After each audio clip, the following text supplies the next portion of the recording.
महोदय, इस हाउस में मैं ये चेयर से न्याय मांगने की एक गुहार करूंगी कि पिछले 2 दिन पहले ये सदन में शून्यकाल में जब हमने अपने क्षेत्र के, अपने महाराष्ट्र के प्रश्न यहाँ पर उठाए, उस समय बोलने के बाद जैसे ही हम अपने सीट पे बैठते हैं, बैठने के बाद वैसे ही जिन पार्टी के विरोध में और जिनके पार्टी के सीएम के बारे में हमने कहा, ये हाउस हमें पूरी आज़ादी देती है, संविधान हमें हक देता है, लोगों ने चुनकर यहाँ पर भेजा है और मेरा सफ़र पिछले 9 वर्षों से दिन रात एक करके ये सदन में पहुँची हूँ। खून का पानी करके एक एक दिन, एक एक घंटे, एक एक मिनट मेहनत करके ये सदन में पहुँची हूँ। ना ही कोई पार्टी से दबने के लिए, ना ही किसी लीडर के धमकी और थ्रेटनिंग देने के लिए। बाहर मुझे अगर कोई थ्रेटनिंग करेगा तो मैं इतनी जवाबदार व्यक्ति हूँ अपनी जीवन में, क्योंकि बचपन से काम करती आई हूँ, तो उसे जवाब देना और उसके साथ लड़ना ये मुझे अच्छी तरीके से पता है और यही मैंने मेरे जीवन में सीखा है।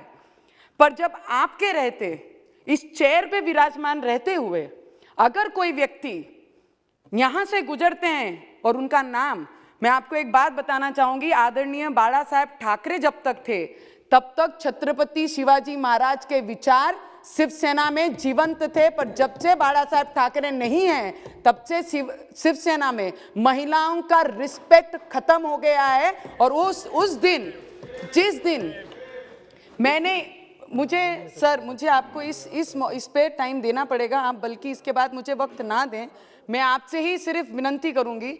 और यहाँ पर जब मैं बैठी थी, जैसे ही सभी लोग विरोध करके यहाँ से क्रॉस किए, उन्होंने सीधे मुझे थ्रेटन किया कि अब तुम्हारी बारी है, जेल में तुम्हें डालेंगे। हम जब मेंबर यहाँ पर बैठते हैं तो बहुत जूनियर हूँ मैं, 2 सालों में 1 वर्ष मेरा सिर्फ कोरोना में गया। बहुत कुछ सीखने और लोगों की जिम्मेदारी निभाने के लिए मैं यहाँ पे आती हूँ। मैं आपसे सिर्फ न्याय की गुहार लगा रही हूँ कि सर, आपके उपस्थिति में ये हाउस के अंदर अगर ऐसा महिलाओं को महिला करके डरा दिया जाएगा, धमका दिया जाएगा, जेल में भेज दिया जाएगा बोलेंगे, तो महिलाएं वैसे भी पुरुषों के मुकाबले हम यहाँ इस घर में कम हैं। अगर ऐसे धमकी देने वाले लोग अगर इस हाउस में आते जाएंगे और धमकी देंगे तो आने वाले समय में महिला इस हाउस में आने के लिए भी डरेंगे। तो मैं आपसे विनती करती हूँ कि इस पे एक्शन लेना चाहिए। उन्हें कल भी दादा बोलती थी, आज भी दादा बोलती हूँ और कल भी बोलूंगी। उनका उम्र का रिस्पेक्ट मैं करूंगी, पर जब उनके टीवी पे इंटरव्यू, सर लास्ट एक मिनट, जब उनके इंटरव्यू मैंने सुने तो उन्होंने कहा जब भी वो उद्धव साहब के बारे में बात करती हैं तो उनकी जो बॉडी लैंग्वेज है वो तिरस्कारी है।